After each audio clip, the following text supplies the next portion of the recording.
And Hockenberry take the draw.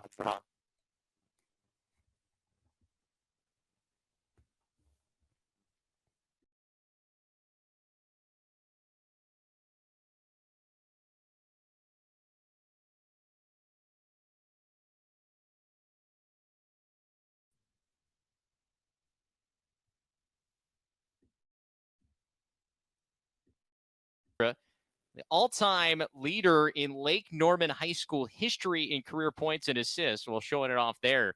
He's got his 6th goal of the season. And Delaware promptly wins the ensuing faceoff, and the Blue Hens will get their first point this year. A couple of goals against St. John's. He's got 2 already. We're just halfway through this first quarter. Shoot to get hot, shoot to stay hot. Got a whistle that'll give it to Delaware here off the faceoff.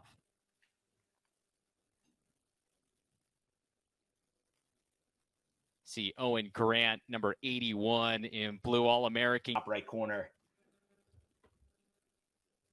Clay Miller, another guy who missed some time due to injury earlier this season. Good to have him back in the midfield, and he finds the back of the net as Hofstra wins the faceoff.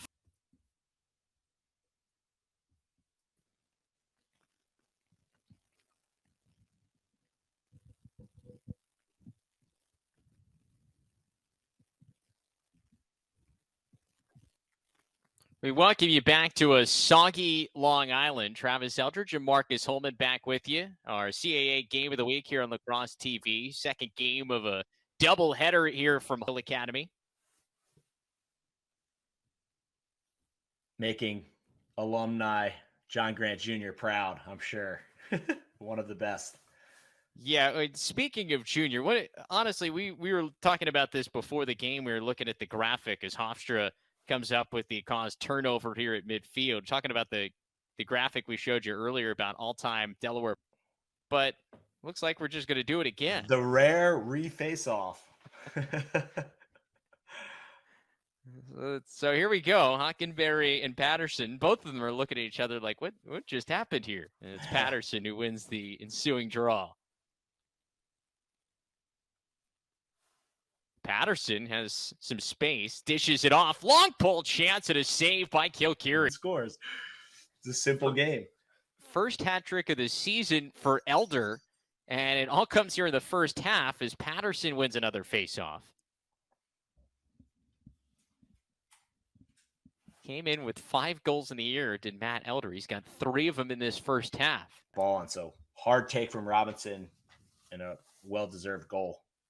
Yeah, it's the first goal from that starting attack unit for Delaware that deservedly so. We talk a lot about because of how talented they are. Long pull chance, and that one falls. Oh, baby.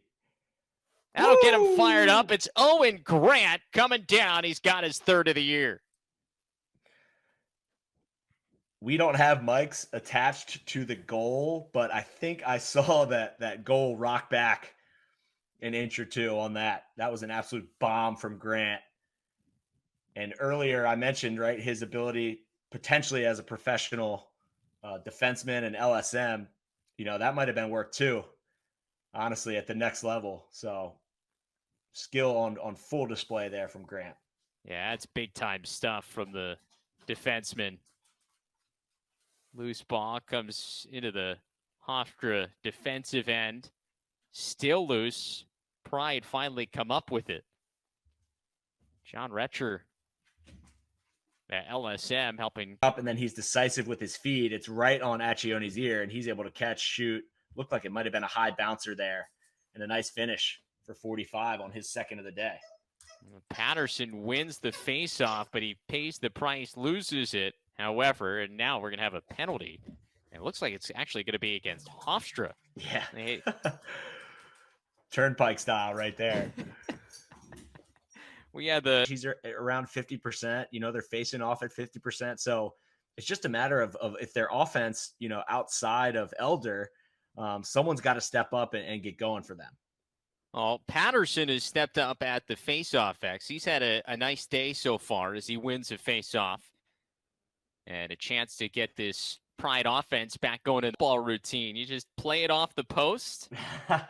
Right there, it comes right back to him. So now 5 unanswered goals for Delaware. Put that, in that bottom right corner, which is the furthest point from a right-handed goalie's stick. Oh, and how about that feed from Ward? Like that was like one of those touch passes for a quarterback where you have a guy kind of coming across the middle and you got to kind of hit him, like drop it in right in front of the sideline. It was that kind Long Island lacrosse fans are some of the best in the world, no doubt. Some would argue it's the home of lacrosse. I would argue that's the great state of Maryland, and specifically Baltimore. But open for debate. We had that discussion during the first game of our CAA Game of the Week doubleheader when we had Baltimore versus Long Island and Towson and Hofstra women battling. Obviously, two of the great spots. Back here on Long Island, a rainy, cold day, but it's not cooling off this Delaware offense. They caught fire toward the end of the first half, and they've got a 10-4 lead as we start the fourth quarter. Travis Eldridge, Marcus Holman back with you here on Lacrosse TV's CAA Game of the Week from Schuart Stadium in Hempstead, New York. Blue Hens looking to get to 2-0 here in conference play. The Pride, they need a big fourth quarter if they want to avoid going 0-2 to start CAA play, as that ball is out of bounds. Last touch by Delaware. And a good start there with the face-off win, right? Finally, a high shot from Hofstra. I've mentioned that earlier with the scouting report, maybe on Kilkiri is he's gobbled everything up low. So nice to see Hofstra change it up there. A lot of Logan Wisnauskas, right? Kind of a similar stature, a lefty, wears number 1. And just really having a great season and a great career at Delaware. Yeah, he has really turned into a stellar quarterback of this offense, taking over for Charlie Kitchen. And, Ben DeLuca talked about the year where J.P. Ward. And it was go time at that point because he had Owen Grant on a double team right behind him, trailing him. And then I'm always a fan of a crease dive, selling out. Got to go for it there. That's exactly what he did. Face-off win here for Delaware. In favor of a great feeder is because it just drags 2 defensemen behind the goal, and Ward's able to make that read a little bit easier. And then obviously Miller on the dunk. That's real sure you've got to have someone ready there to help out and support. And they didn't. So it takes this to the largest lead of the day, now at 7 for Delaware. Ground ball. Had a chance at it. There did Reed Kurtz. We get the timeout? No, it's just out of bounds, and it's Hofstra ball. Sorry, that was, again, my coach speak. Yeah, I think the thing with Robinson that maybe can be deceiving sometimes is he's not a gigantic guy, 5'10", 170. So when you usually think of a guy with that kind of shooting range, you think of a bigger, maybe bulkier midfielder. High, right? Elder's stick is already up there, so he's able to receive that pass, quick stick it in there, and finish. Gerard Kane picking up his 10th assist of the year. First assist today, first point of the day for him, the sophomore from Georgia. We covered a couple games for Delaware. He does a really nice job of just slicing through and timing up those cuts and then catching and burying the ball. I was going to say, too, I mean, he's got 3 goals, actually leads Delaware in scoring today. But, I mean, it almost feels like it's a quiet 3 because there's other guys